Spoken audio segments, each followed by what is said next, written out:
Testing. Okay. Baik, bismillahirrahmanirrahim. Assalamualaikum warahmatullahi wabarakatuh. Innal hamdalillah nahmaduhu wa nasta'inuhu wa nastaghfiruh wa na'udzu billahi min shururi anfusina wa min sayyiati a'malina. May yahdihillahu fala mudilla lahu wa may yudlil fala hadiya lahu. Asyhadu an la ilaha illallah wa asyhadu anna Muhammadan abduhu wa rasuluh, amma ba'd.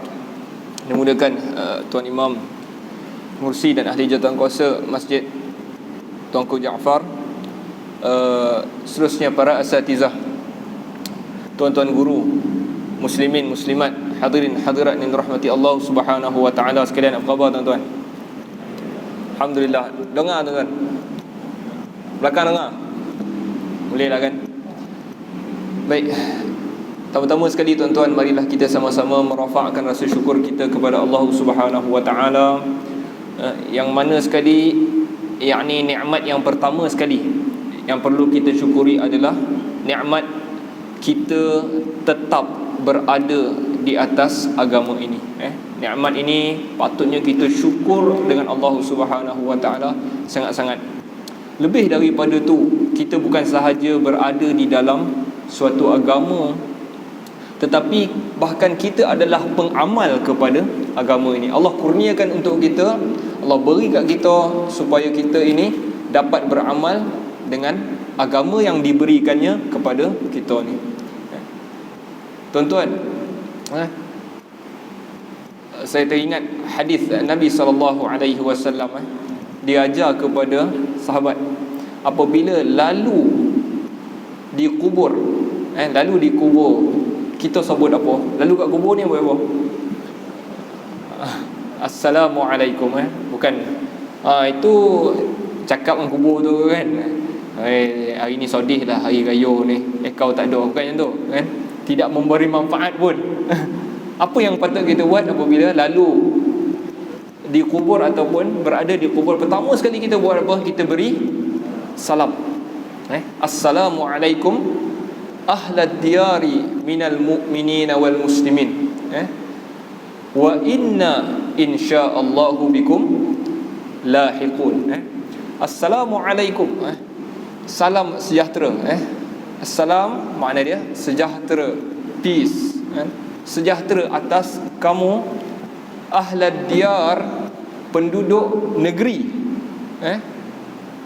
ahlad diyar minal mu'minin, negeri apa? Negeri akhirat lah. Kita negeri lain, dia penduduk negeri ni minal mu'minin, di kalangan orang-orang yang beriman dan juga orang-orang yang Islam, orang-orang beriman dan juga orang-orang Islam.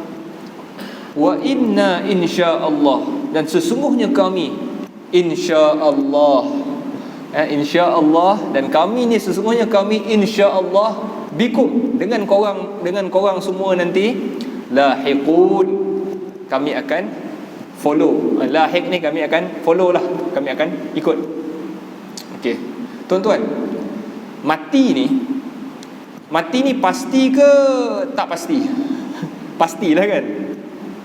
Kenapa Nabi SAW ajar kat kita, wa inna, sesungguhnya kami insya-Allah, dengan korang akan ikut. Adakah kalau orang tanya, engkau mati tak? Eden insya-Allah mati kot. Tak ada insya-Allah. Semua orang pasti mati. Tak ada insya-Allah boleh hidup terus kot. Tak ada. Semua pasti mati. Jadi apa maksud Nabi? Kami ni insya-Allah akan ikut. Kami insya-Allah akan mati. Apa maksud insya-Allah dekat situ tuan-tuan? Para ulama bincang tentang perkataan insya-Allah kat situ. Takkan insya-Allah tu tak mati pula kan? Insya-Allah mesti mati, tetapi insya-Allah dekat di situ adalah harapan kita. Bila kita sebut insya-Allah lahiqun, insya-Allah kami juga akan mati sebagai orang Islam macam kamu semua. Tidak ada jaminan tuan-tuan yang kita akan mati seperti kawan kita hari itu. Kita tengok kawan kita sakit-sakit meninggal dalam Islam, tak ada jaminan kita pun boleh mati macam tu. Sebab tu Nabi SAW, itu adalah dipanggil apa?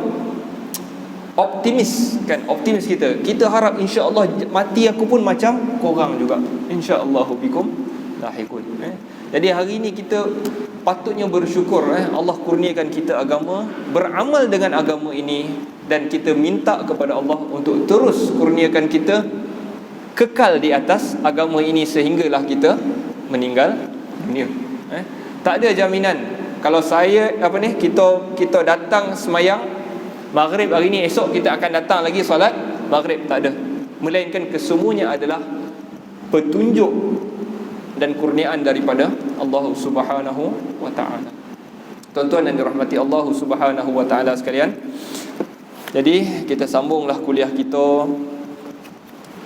Kita kini berada pada bacaan yang ketujuh daripada bacaan sujud. Apa bacaan yang pertama? Nak kuis ni. Siapa dapat jawab, dia dapat pahala kan? Bukan dapat hadiah dah, dapat pahala kan? Okey, bacaan yang pertama dalam sujud yang boleh kita baca adalah subhana rabbiyal a'la ataupun subhana rabbiyal a'la wa bihamdih. Satu. Nombor dua, subhanakallahumma rabbana wa bihamdik Allahumma firli. Yang ketiga, subuh quddus rabbul malaikati warruh. Bacaan yang keempat, Allahumma laka sajadtu wa bika amantu wa laka aslamtu sajada wajhiya lilladhi khalaqahu wa sawwarahu wa syaqqa sam'ahu wa basarahu tabarakallahu ahsanul khaliqin. Jadi kalau kita nampak orang tu sujud lama tu, bukan dia tak baca, dia boleh baca apa yang Nabi SAW baca ni. Baik, bacaan yang kelima, subhanazil jabarut wal malakut wal kibriya wal azamah. Itu bacaan yang kelima di dalam sujud yang boleh kita baca. Bacaan yang keenam kita dah belajar 2 minggu lepas, apa dia?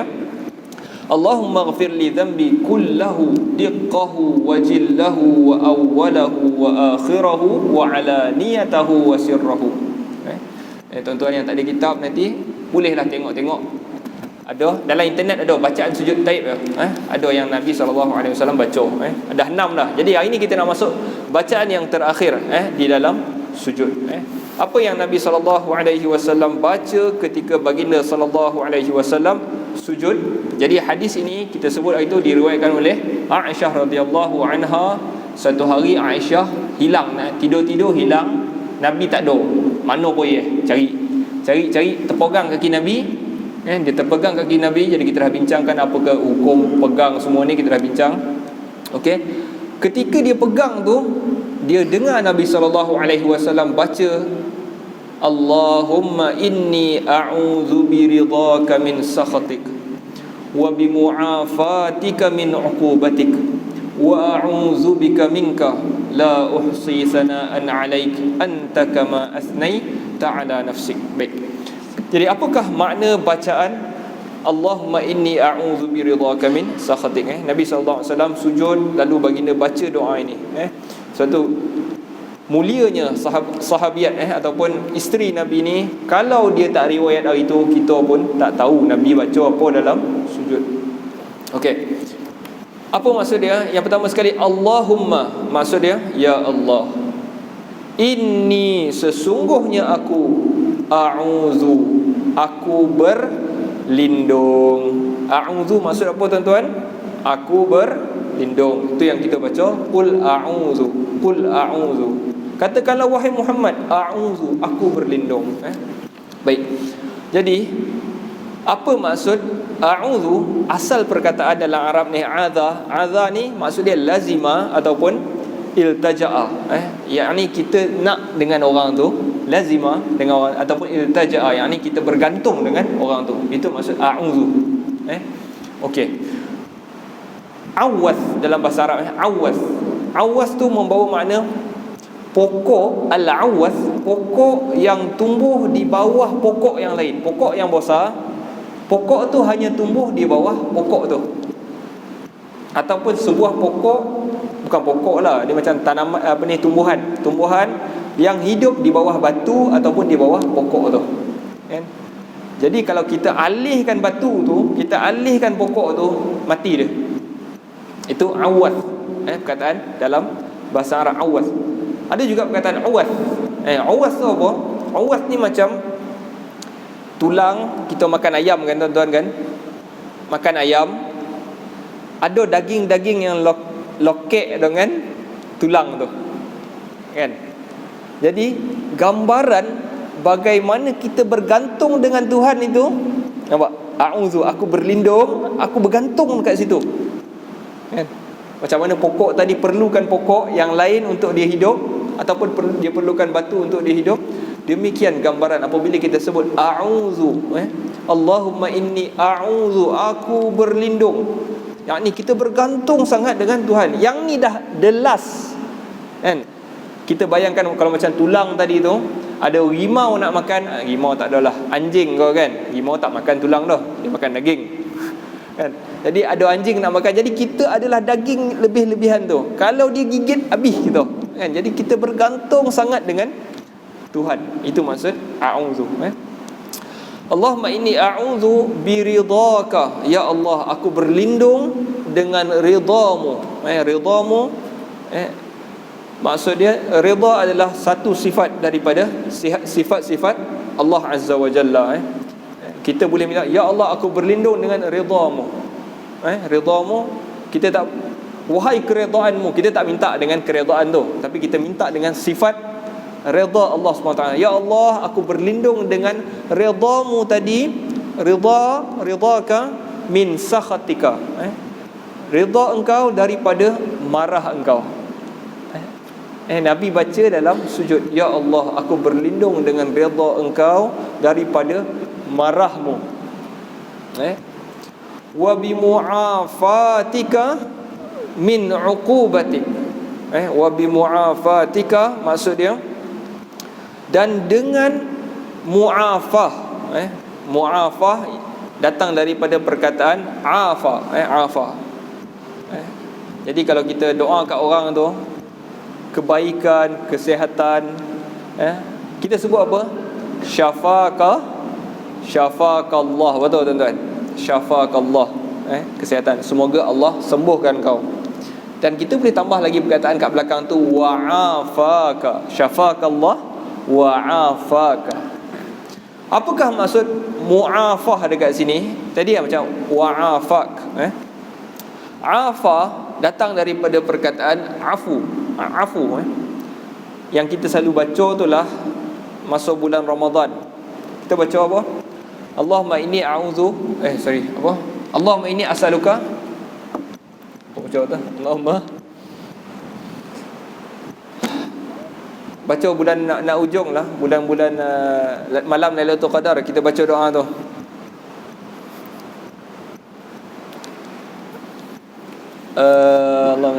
Allahumma inna as'aluka al-'afwa wal 'afiyah. Yang tu lah kita baca, Allahumma innaka afu. Oh Allah, susah betul. Allahumma innaka afuun karim tuhibbul afwa fa'fu anna. Kita baca Allahumma innaka afu. Itu perkataan dia, afu. Afu tu apa? Afu tu maksud dia tajawuz, lompat. Tajawuz maknanya kita nampak bondo, kita nampak itu anak kita ni dia dapat keputusan peperiksaan semua A, kan? Semua A. Jadi kita buka pintu bilik dia nak ucap tahniah lah, buka sepah-sepah bilik bilik sepah. Nak marah? Kita tak marah sebab dia dapat keputusan A tadi, kan? Jadi kita cross, tak nampak sepah tu, kita terus nampak muka dia, tahniah adik, dapat semua A, kan? Itu maksud afu. Okey. Maksudnya kita tajawuz, kita tak nampak. Jadi yang ni juga yang kita minta kepada Allah SWT, supaya tak pandang dah silap-silap kocik ni, pandang. Itu maksud dia. Okey. Jadi Arab ni disebut afat ar-rihu al-athar. Afat ar-rih al-athar. Angin itu meniupkan kesan, menghilangkan kesan. Afu. Okey. Okey, jadi kita minta dengan sifat Allah Subhanahu wa taala, muafah Allah Subhanahu wa taala ni, min uqubatik, daripada balasan dia. Nabi minta, ya Allah, dengan sikap afu engkau ni tadi, ampunkan aku dan janganlah seksa aku. Wa bi muafatika min uqubatik, dan dengan muafah engkau ni tadi daripada balasan terhadap apa yang pernah kita buat di dunia ni. Banyak benda yang kita buat dalam dunia ni tuan-tuan kan. Daripada kocik kan, daripada kita kocik tu mungkinlah kita tak dihukum, tapi apabila kita mumayyiz, kita dah berakal, kita boleh bezakan betul dan salah, tapi kita masih buat yang salah, kita akan dihukum. Jadi kita minta Allah Subhanahu Wa Taala, minta tajawuz, ya Allah, jangan pandanglah benda ni min uqubatik. Yang ni bukan Nabi suruh kita minta, bukan. Nabi sendiri minta. Kalau Nabi pun minta, apatah lagi kita, tuan-tuan.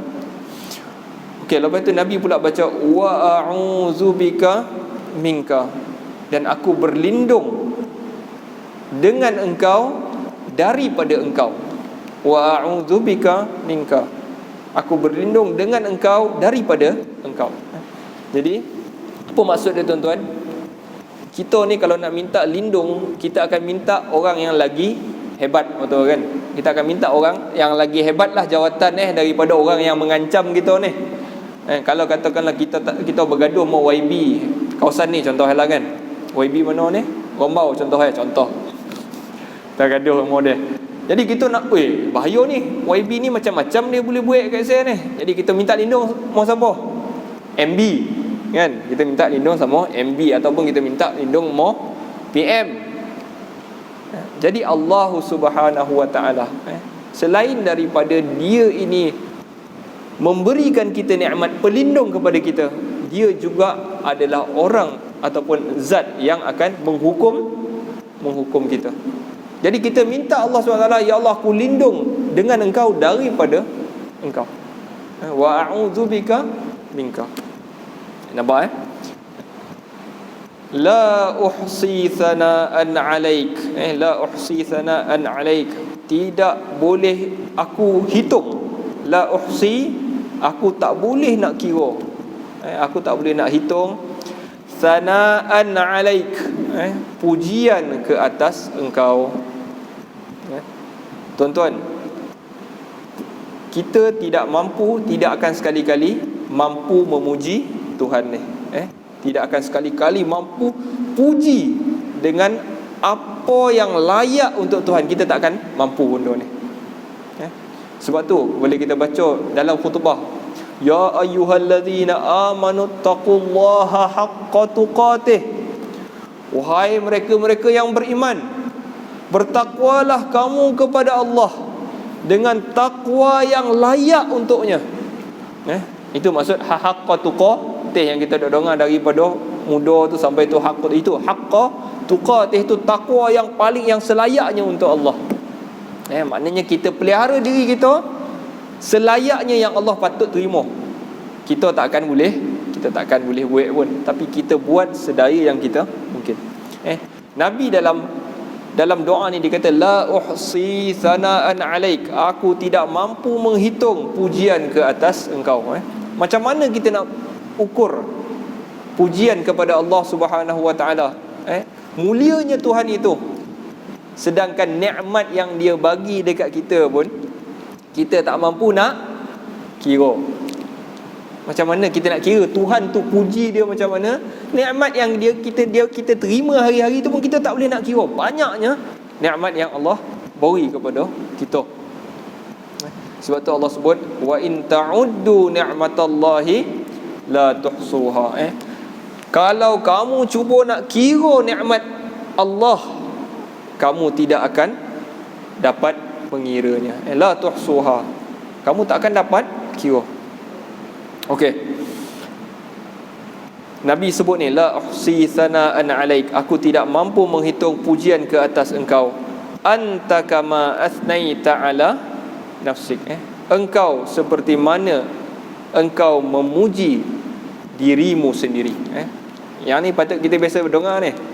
Subhanaka la nuhsi sana'an 'alaika anta kama asnaita 'ala nafsi. Kan imam biasa baca bila baca doa tu dia akan start ni.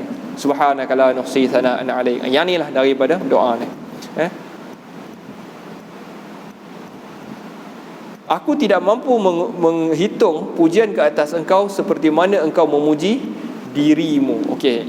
Perkataan yang terakhir saya nak sebut ni adalah ala nafsika. Ala nafsika, nafs dalam bahasa Arab maksud dia diri. Diri. Okey. Jadi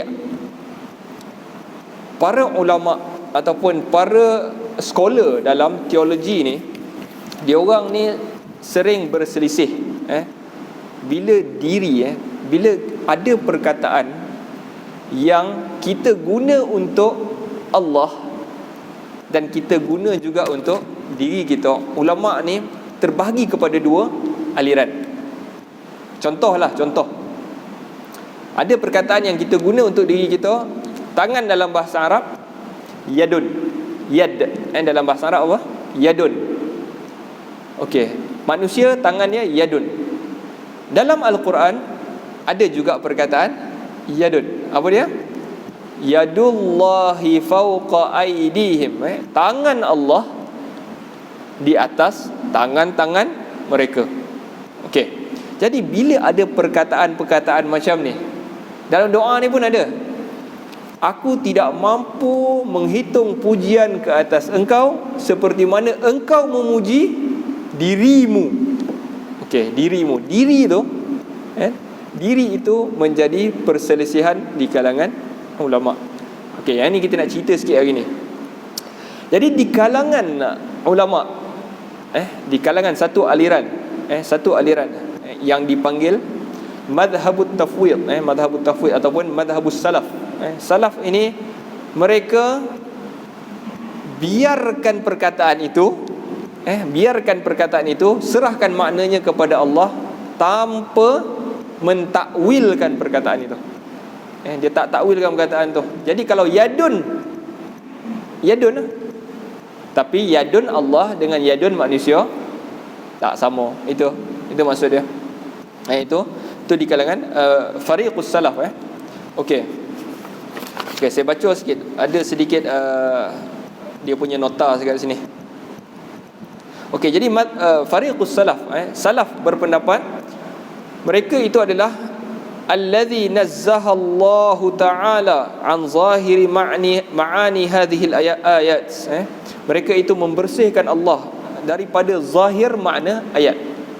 Allah kata tangan, dia kata tangan, tetapi dia kata tangan Allah tak sama manusia.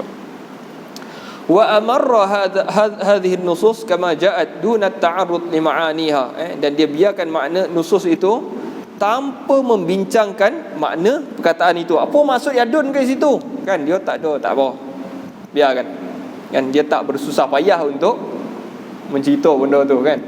Sebab kalau you cerita pun dia tak akan faham lah kan. You tak boleh nak bayang lah kan?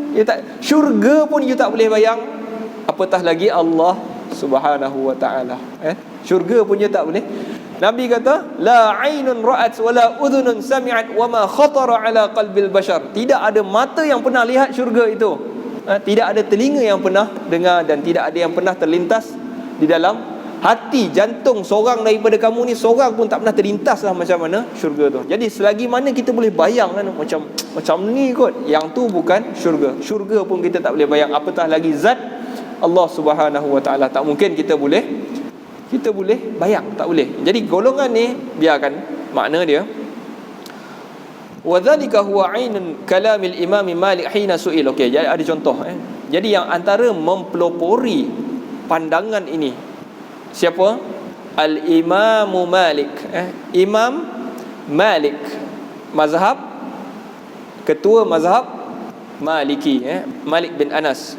Apabila ditanya faqala kama dzukira anhu al-Hafiz Ibn Abdul Barr fi at-Tamhid lima fil Muwatta min al-ma'ani wal asanid. Dalam kitabnya at-Tamhid lima fil Muwatta diceritakan bahawa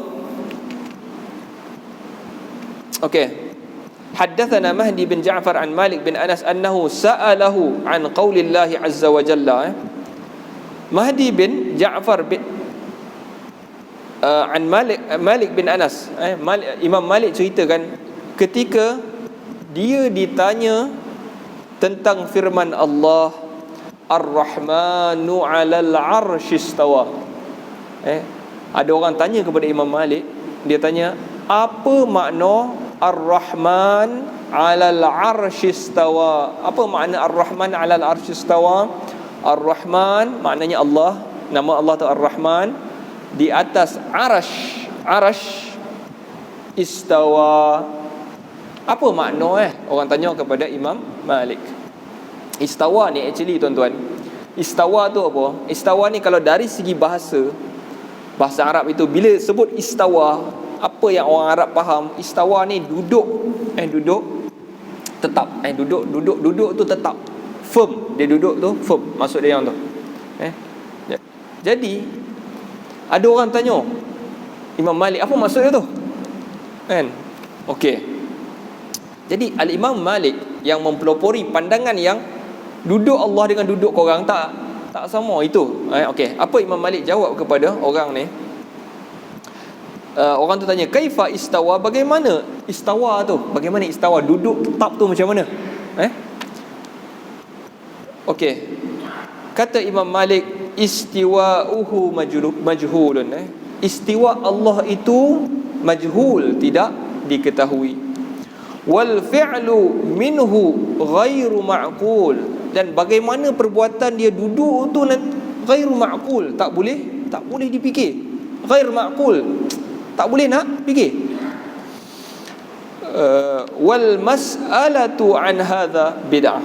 Kata dia, dan kalau tanya soalan macam ni, ini adalah bid'ah. Bid'ah tu apa pula tuan-tuan? Bid'ah adalah benda baru yang bersifat ibadah. Ibadah maksudnya, okey, bid'ah. Sebab apa Imam Malik kata macam tu dekat orang ni? Sebab dia kata sahabat Nabi yang ni, Imam Malik ni dah hidup lebih kurang 100 tahun lepas Nabi SAW. Lebih kurang 100 tahun lah, 100 tahun lebih lepas Nabi. Sepanjang sebelum dia hidup tu, sahabat tak, bila baca ayat ni, sahabat tak pernah tanya pun. Tiba-tiba orang ni tanya Imam Malik, istawa tu macam mana, kan? Dia suka, ada orang je ni suka, kan? Macam mana duduk tu, macam tu ke, kan? Dia nak kontroversi sikit lah orang macam ni. Imam Malik marah dekat orang ni, dia kata soal bertanya macam ni adalah bid'ah, kata dia. Okey, yang tu antara bila kita nak berinteraksi dengan perkataan-perkataan macam ni, bila kita jumpa, kan tuan-tuan, ada satu aliran yang biarkan makna tu, tapi makna tu tak sama macam engkau. Okey. Jadi ada pula golongan yang kedua, dia panggil fariq khalaf. Khalaf ini maknanya, salaf ni golongan yang terawal. Golongan terawal maksudnya sahabat, tabi'in. Yang tu mazhab dia orang tentang perkataan-perkataan yang macam ni. Ada pula aliran yang kedua, fariq khalaf, nama dia khalaf. Okey, mereka ini hawalu ay yu'milu afkarahum fi ma'ani hadhihi al-ayat. Mereka ni cuba untuk menggerakkan fikiran mereka tentang makna-makna perkataan ini. Mereka juga tak salah, mereka juga betul. Okey, bersama ma'a tanzihillahi azza wa jalla an ayyushabbiha khalqahu. Mereka dalam masa yang sama, mereka cuba memahami perkataan tu, tapi dalam masa yang sama menjaga juga kesucian Allah Subhanahu wa taala. Mereka juga bila dia orang takwil, dia orang nak jaga kesucian Allah Subhanahu wa taala juga. Fattakhadhu min majazatil lughat tariqan li fahmi ma'aniya hadha an-nusus fafassaru al-yada bil qudrah. Okey, jadi mereka ini macam mana pula geng ni? Geng ni bila jumpa perkataan yadun tadi, saya kata tadi apa? Yadun tadi, kan, tangan. Yadullahi fawqa aydihim, tangan Allah, mereka akan tafsir yadun dekat situ maksud kuasa. Kuasa Allah di atas kuasa-kuasa mereka. Nampak? Ada dua golongan dalam memahami perkataan. Arab ni perkataan tu sama. Contoh Allah itu karim, betul Allah itu ma gharraka bi rabbikal karim. Allah kata, apa yang menipu engkau dengan Tuhan kau yang karim ni?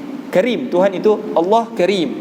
Tapi kita juga dalam bahasa Arab boleh cakap anta rajulun karim, engkau lelaki yang karim, mulia, kan? Jadi golongan ni bila sampai dekat ayat yang mensifatkan Allah, mereka tukar. Yang tu panggil takwil, takwil. Okey. Jadi yang tadi tu Ar-Rahmanu 'alal 'arsyis istawa tadi, bagaimana istawa Allah tadi? Istawa, golongan ni mentakwilkan dia sebagai istila. Istila maksud dia menguasai. Ar-Rahman iaitu Allah 'alal 'arsy, di atas arasy. Istawa tu dia faham dengan istila, menguasai. Allah kontrol daripada atas. Itu maksud yang boleh dia faham. Dia tak faham duduk tadi tu, dia tak faham macam tu. Dia cuba terjemahkan sebagai istila, istawa, menguasai. Nampak? Jadi ada dua golongan di sini. Apabila sampai perkataan-perkataan yang dipanggil dalam Al-Quran ini sebagai mutasyabihat. Pernah dengar tuan-tuan? Mutasyabihat, kan? Ayat-ayat mutasyabihat. Okey. Jadi dalam Al-Quran, di dalam surah Ali Imran, tuan-tuan nak ikut yang mana, terpulang kepada tuan-tuan. Ini akidah. Ini akidah. Bagaimana kita faham? Finally, di akhirnya Tuhan itu tinggi, agung, suci, kan? Kita faham macam mana pun yang tu, kan? Jadi tak adalah orang nak memaham duduk macam ni aku duduk, tak ada orang faham macam tu. Tak ada. Jadi ada dua golongan yang memahami ayat-ayat mutasyabihat. Okey, saya nak tutup tajuk hari ni. Maksudnya tajuk tadi tu, tajuk yang memahami ayat-ayat sifat ni tadi, dengan firman Allah Subhanahu wa taala di dalam surah Ali Imran. Allah sebut huwallazi anzala 'alaikal kitaba minhu ayatun muhkamat hunna ummul kitab wa ukharu mutasyabihat.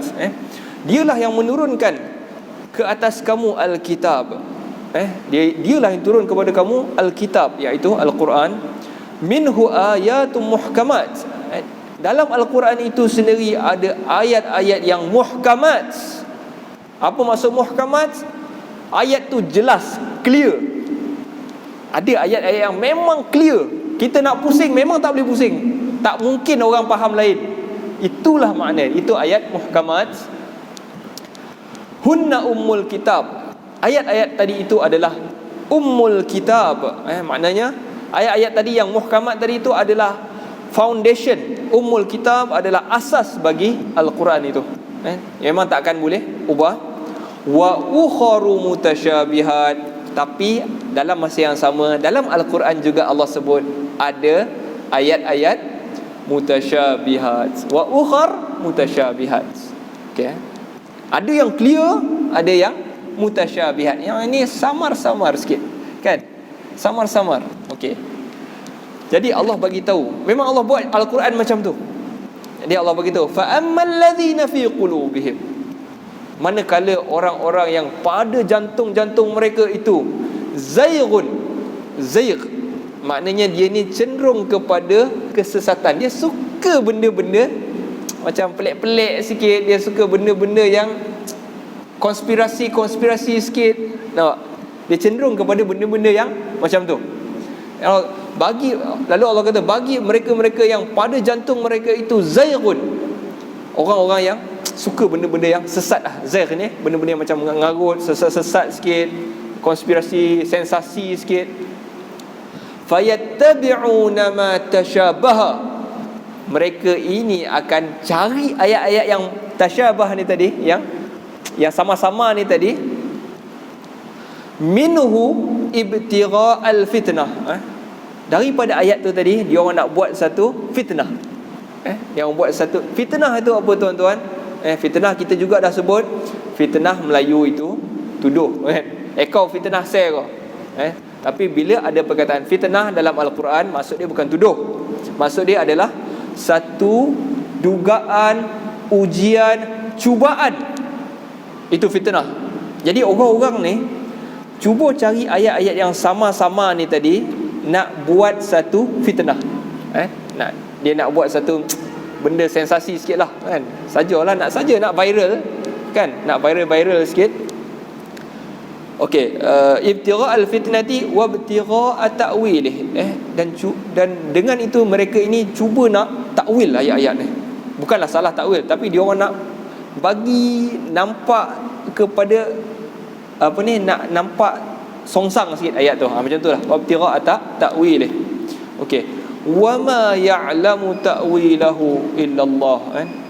Dan tidak adalah yang mengetahui takwil Al-Quran, ayat takwil terhadap ayat-ayat tadi tu, illallah. Boleh masuk kan? Boleh, okey. Tidak adalah yang memahami takwil-takwil tadi kecuali Allah. Warrasikhun, warrasikhun, dan orang-orang yang rasikh, yang mendalam ilmunya. Dalam ilmu, warrasikhuna fil ilm yaquluna amanna bih. Mereka itu mengatakan kami beriman dengannya. Kullum min indi rabbina. Orang-orang yang mendalam ilmu tadi, dia kata kullun, semua itu di sisi Tuhan kami. Ilmu ini, ilmu berkenaan perkara ini, semuanya di sisi Tuhan kami. Wa ma yadhakkaru illa ulul albab. Dan tidak adalah orang yang mengambil pengajaran daripada ayat ini kecuali orang-orang yang berfikir. Illa ulul albab. Okey, tuan-tuan yang dirahmati Allah. Jadi ada dua cara apabila seseorang itu memandang ayat Al-Quran. Satu, dia betul-betul nak ikut. Terpulanglah dia nak faham macam mana tadi, sama ada cara yang jalan pertama tadi, sama ada dia nak serahkan makna kepada Allah ataupun dia nak takwil tetapi dia menjaga kesucian Allah, terpulang. Tapi ada satu lagi golongan. Dia ni bukan nak cari benar, tetapi dia mencari sensasi. Dia cuba mencari pengaruh kadang-kadang. Dengan ayat-ayat ni tadi, kalau ada orang kata Allah itu istiwa, dia kata tak, bukan istiwa, istila, berkuasa, kan? Ada orang, kita faham macam mana, terpulang kepada kita. Tapi ada orang dalam Malaysia ni ataupun dalam dunia ni pun yang memang kojo cari pengaruh atas bondo ni. Kalau tuan-tuan pernah dengar Tuhan itu tidak bertempat, kan? Itu tentang apa tu? Itu mencari sensasi, mencari pengaruh, kan? Perkara ni, tuan-tuan, terpulang kepada tuan-tuan, kita nak faham macam mana. Tetapi orang yang mencari pengaruh dengan ayat-ayat Allah Subhanahu wa taala ini, inilah yang Allah Subhanahu wa taala sebut ibtigha'al fitnah, cari fitnah. Kalau orang tu faham yadullah tak sama dengan yadun manusia, salah ke dia? Dari segi mazhab akidah dalam Islam tak salah, tetapi dia cuba salahkan ini, salahkan itu, semata-mata mencari pengaruh. Tuan-tuan dan dirahmati Allah Subhanahu wa taala, saya ingat sampai sini dulu kuliah kita kot 10.35 dah. Sebab ada satu kita tak sempat kot kita nak sambung dengan perkara-perkara yang seterusnya. Jadi kalau ada sebarang soalan ataupun ada sebarang istifsar, maknanya cuba nak komentar ke, ada tentang perkara yang saya sebut? Tak ada, tuan-tuan. Okey, jadi kita sama-sama minta Allah Subhanahu wa taala terus kurniakan kita di atas petunjuknya. Kita beragama ni bukan untuk dapat pengaruh, kita bukan untuk dapat nampak pandai ke sikit, tak ada. Sama tujuan kita di akhir apabila kita beragama, kita semua nak masuk syurga Allah Subhanahu wa taala. Itu harapan kita. Jadi sebelum masuk syurga tadi ada satu lagi harapan yang saya sebut, apa dia? Semoga kita juga mati di atas macam kawan-kawan kita tadi. Matilah kita di atas Islam. Jadi mintalah kepada Allah Subhanahu wa taala untuk sentiasa guide kita. Sebab tu tuan-tuan, bila kita baca surah Al-Fatihah, kita baca ihdinas siratal mustaqim. Okay, actually tuan-tuan, actually macam orang putih. Okay, ihdina bila pakai hada dalam bahasa Arab, dia hada, dia mesti ada ila. Hada ila. Sepatutnya ayat tu ihdina ila siratil mustaqim sepatutnya. Tetapi Allah buang ila. Nak menunjukkan apa? Ya Allah buang ila. Kalau ihdina ila maknanya tunjukkan kami macam ni, tunjuk mana jalan tuan. Kod sini belok kanan tuan. Itu ihdina ila. Tapi bila buang ila, maksud dia ihdina as-sirat, tunjuk kami, bawa kami sekali. Nampak? Bawa kami along the way, bring me along the way, bawa kami sekali. Macam tu maksud ihdina as-siratal mustaqim. Jadi kita minta Allah SWT guide kita sampailah kita berada di akhir hayat kita. Nas'alullah ta'ala an yanfa'ana bima sami'na wa an yaj'alana hudatan muhtadin. Sallallahu ala sayyidina Muhammad wa ala alihi wa sahbihi wa sallama walhamdulillahi rabbil alamin.